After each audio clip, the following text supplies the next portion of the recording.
bagaimana strategi Bapak untuk meningkatkan industri bahan baku farmasi dalam negeri?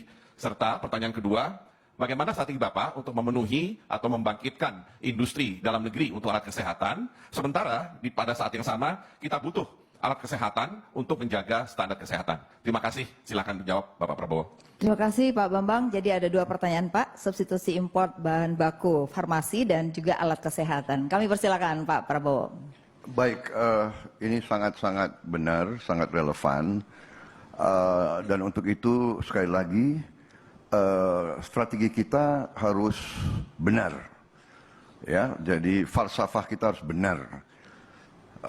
Kita boleh dengan idealisme menganggap bahwa akan ada free market terus, pasar bebas terus, dan saya kira kita terlena bahwa kita anggap kadang-kadang lebih murah import, lebih murah. Tapi saya setuju kita harus mulai dari dasar, dan untuk itu kuncinya adalah hilirisasi.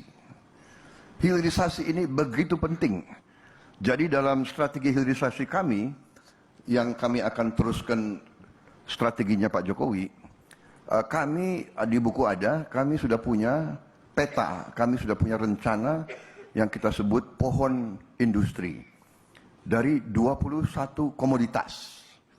Mulai dari mineral, sampai dari bahan-bahan tanaman, bahan laut, untuk justru membangun dasar dari semua. Jadi hilirisasi artinya semua sumber alam kita harus diolah di Indonesia. Makanya industri petrokimia, kilang-kilang petrokimia, semuanya harus kita kembangkan secara masif.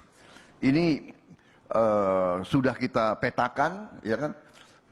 Kita butuh kurang lebih investasi 545 miliar dolar untuk 21 komoditas. Dan kalau kita lihat satu persatu komoditas tersebut sudah kita buat pohon industrinya, di mana nilai tambahnya akan naik berpuluh kali, termasuk industri farmasi, termasuk obat-obatan, dan termasuk yang Bapak singgung tadi. Jadi itu sudah termasuk rencana kami, ya, kami dan juga anggaran R&D bisa kita naikkan. Kalau penghasilan kita naik dengan cepat, dan kita sudah pelajari bisa naik dengan cepat. Kita punya pembelanjaan sebagai perbandingan dari GDP kita masih termasuk terendah di dunia. Salah satu yang terendah di dunia. Kita sekarang pembelanjaan kita 17% dari GDP kita. Padahal para pakar menyampaikan kepada saya bahwa negara-negara yang sedang membangun industri itu berani sampai 20%, 25%, 28% dari GDP. Sebagai contoh, India kalau tidak salah 28%. Turki 28%, ya kan? Kalau kita mau sama dengan India dan Turki, berarti kita bisa menambah 11% pembelanjaan kita. Dengan demikian, katakanlah 10%. GDP kita sekarang kan 1.500 miliar dolar. Kalau tambah 10%, itu 150 miliar dolar. Di situ kita bisa bikin tambahan kilang-kilang petrokimia, pabrik-pabrik farmasi, dan sebagainya. Di situ, Pak Bambang, bahwa kita harus berani, prudent harus. Tapi kalau kita prudent, tapi kita tidak berani untuk melakukan hal-hal mendasar, kita tidak mungkin bisa terobos menjadi negara industri. Kita harus mandiri di semua sektor yang penting karena kita negara yang sangat besar. Terima kasih. Ya, bagaimana Mas Anies sebagai capres untuk meningkatkan industri bahan baku farmasi. Dan yang kedua tentunya apa strategi Mas Anies? Saya mesti bilang Mas Anies gitu.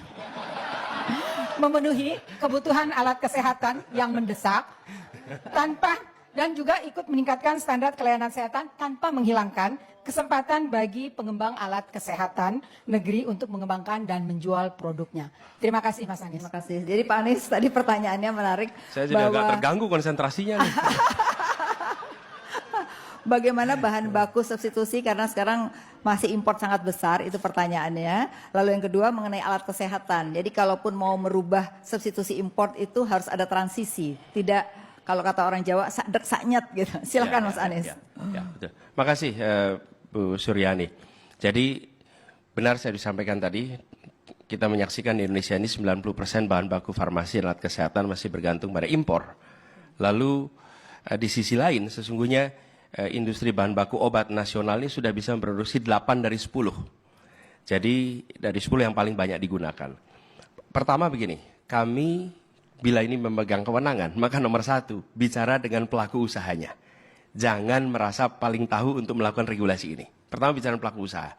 Yang kedua, melakukan proses benchmarking, policy mana yang dilakukan di berbagai negara yang kira-kira paling efektif untuk kita kerjakan di Indonesia. Karena kita harus melakukan ini bypassing. Kita sudah terlambat, kita kalah dengan beberapa negara seperti India, di mana biaya atau harga-harga obat di sana sangat murah, alat-alat kesehatan di sana sangat terjangkau, sementara kita jauh di atasnya. Jadi satu adalah stakeholder, yang kedua adalah benchmarking, sehingga kita punya referensi. Lalu yang ketiga, seriusi untuk bahan baku dalam negeri yang dibutuhkan untuk mengganti bahan baku dari luar negeri itu kita lakukan proses pengalihan sesegera mungkin.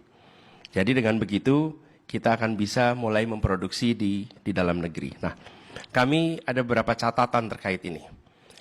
Menambah produsen bahan baku obat yang difasilitasi dengan menggunakan proses chain source.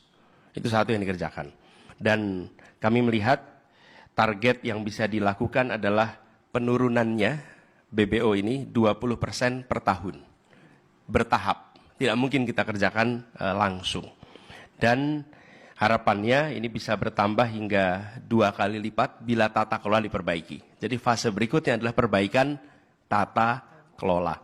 Tapi ini perbaikan tata kelola ini Bapak sekalian rasanya tidak monopoli soal industri kesehatan. Apa sih industri yang tidak perlu diperbaiki tata kelolanya? Apa sih industri yang tidak perlu diperbaiki regulasinya?